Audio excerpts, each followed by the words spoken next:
Hey everybody, it's Thomas and Krista here with Throne Builders. Hi. You guys are doing good, right? But Wait, we didn't ask. They might because you didn't ask last week. Yeah, but last week I knew they were okay. This week's different. Okay, Hi, how's everybody doing? Let us find our center and then ask them. Okay. No.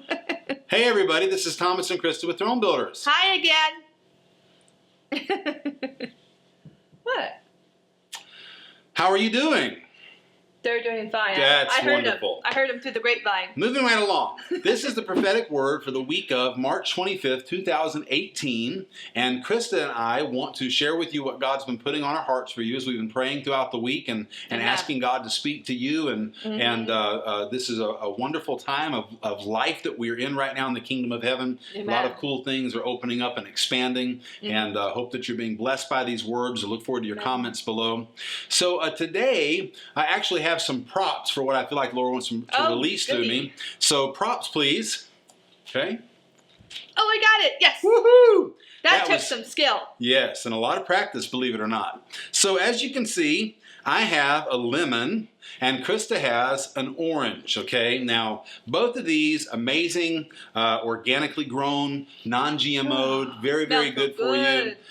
You may have seen our lemon cleanse video on our channel here. But as I was praying about the word for the week, I heard the phrase, "It's the final squeeze." Oh boy! And I was like, well, that's an unusual phrase, and I immediately thought of a lemon. And the Lord said to me that so many of us right now, we're right there at that final thing. I don't know if you've ever cut open a lemon and squeezed all the juice out of there, and you kind of got to get in there and really squeeze it good, and then right at the end, like we have a handheld juicing tool, and you get in there at the end, you just kind of grind that thing in there to get that last little bit of juice and pulp out of the fruit.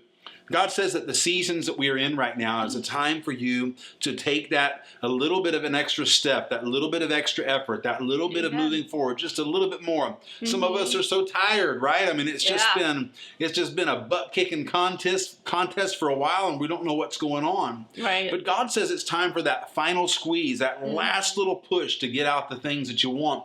Don't worry about whether or not your fruit lines up with somebody else's fruit. Right. Don't compare fruits. Don't compare the type of juice, so to speak, that you're putting out. Right. Just recognize that you are where you are and that your Father has positioned you and equipped you so that you can experience His goodness in a whole new way, and that through you, others can partake of the goodness that you release as you push through this last little stage and things begin to move forward for you. It has been a time of acceleration across the board. Our partners in Africa right now are experiencing unprecedented acceleration in our own ministry right now. We're just rapid acceleration. Things are moving quickly. We're getting ready to move into our new house this week. Yay! And we have zero furniture. Boo! That's interesting. That's going to change this week. God's going to raise up some miracles for us to bless us.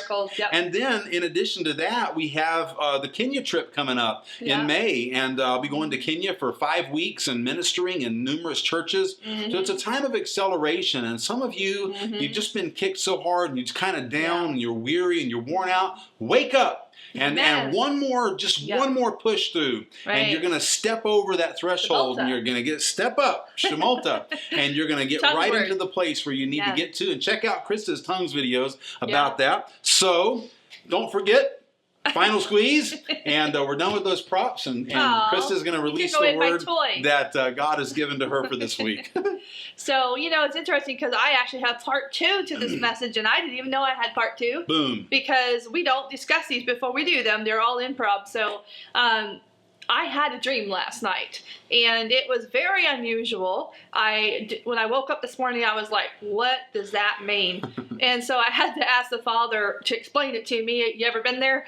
And sometimes you think a dream is just, silliness or whatever. And just for the clarity of the audience, we did not eat bad pizza last night, so it wasn't pizza burritos, right? No, I had eggs with cheese, and I had Tom made homemade biscuits with homemade gravy. It was all organic raw milk. Amazing. But we can't invite you over right now. So we don't have enough room. the dream was inspired, not pizza based. Right. Okay. It was good food I dreamt on.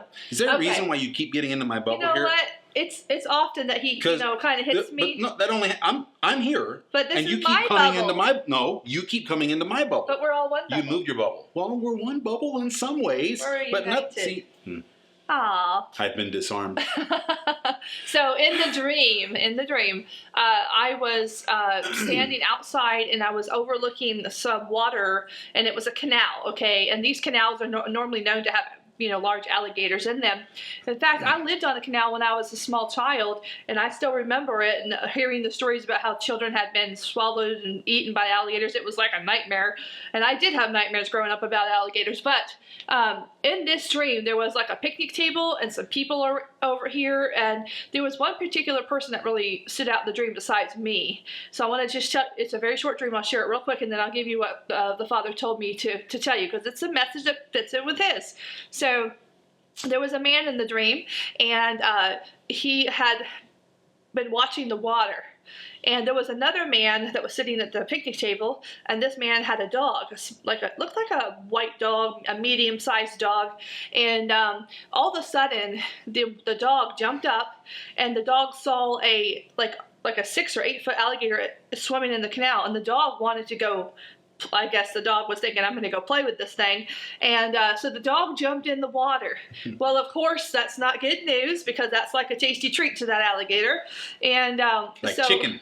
Yeah. So the owner of the dog was, freaking out like, oh my goodness, my dog is going to get munched. But it was very interesting, because all of a sudden there was a man, he stood up, and I just saw him, he jumped in the water to save the dog. But as he was jumping in the water, he kind of had his arms like together, like, how you can do this and then you can kind of hit something. Well, it's like he was, and the man was large, and it was like he was going to hit this alligator to stun it or something so he could get this dog back. And I believe in the dream the dog had already sank and the alligator had sunk, because that's what they do. They take their prey to the bottom and drown them first, because they're polite.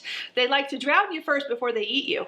So you have to give alligators credit for that. So that way you don't feel it.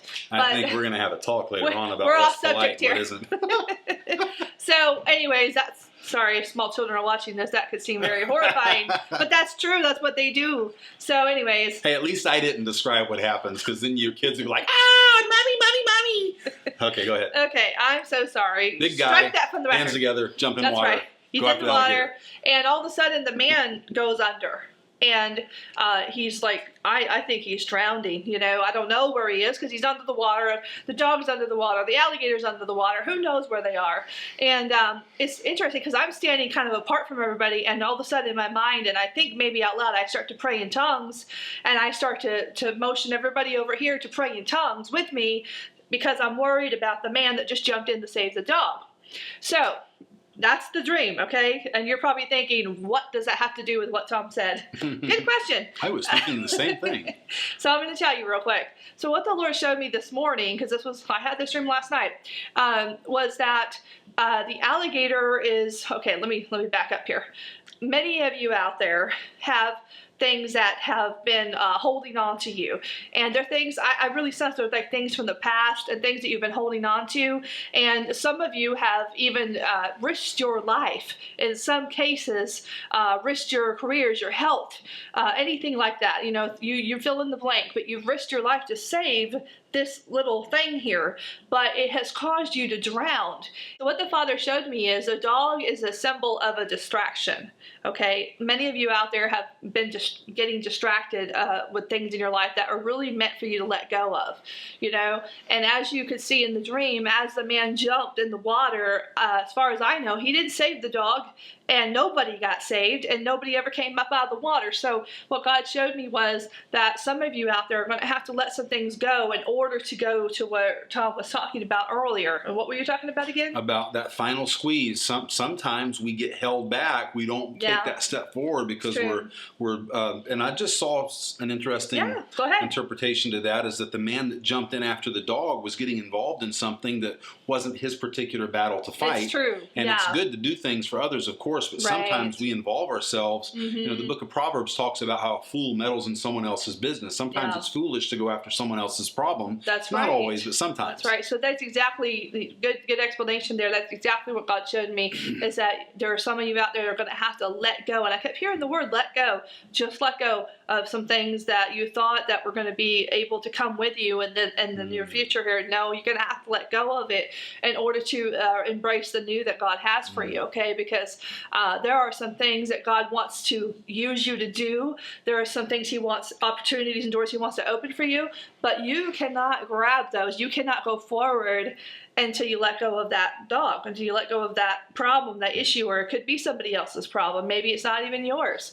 So that's a good thing. I just specifically saw very clearly that some of you, your parents, you're holding on to burdens for your parents that you should not be holding on to. It's you feel committed and like it's necessary, but it's not yours, and you're going to have to let some things go in relation to anything that's something that you're not supposed to be carrying. That's right, because it holds us back. It really does. You know, there's been, and just ending here, there's been so many things, probably in the last like 2 to 3 years, where I thought for sure that I would be doing these things in the future, and now I'm not doing them. I'm doing something different. But let me just say, the things I'm doing now are better. They're more efficient. They're getting more done, and they're inspiring more people. And so, but I had to let go of some of those things. So let God show you what those things are. Amen.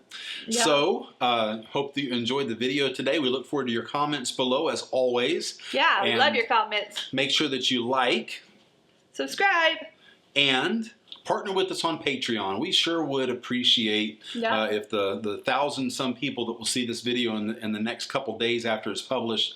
You know, $5 a month is a cup of coffee, a quick run to McDonald's. You don't need that stuff anyways. And we are literally using the money that comes into us right now to lay a foundation for not only being able to continue to work with people and put out a lot of quality content, but also moving forward and branching out to be able to develop our first physical training center here in America, also in Kenya, and continue to develop our online training. So please partner with us on Patreon. If you'd like to partner with us in a more meaningful way, go to thronebuilders.org and go onto the Partner with Us page and sign up, and let's partner together, because we have an agenda to connect people with the kingdom and with the love of the Father, and this is very important to us. And two, I just want to add that when you partner with us, it's not just for us. I tell people this all the time. It's for you as well, because you get benefits from it. We're blessed together. Our family gets to come together and pray for you personally.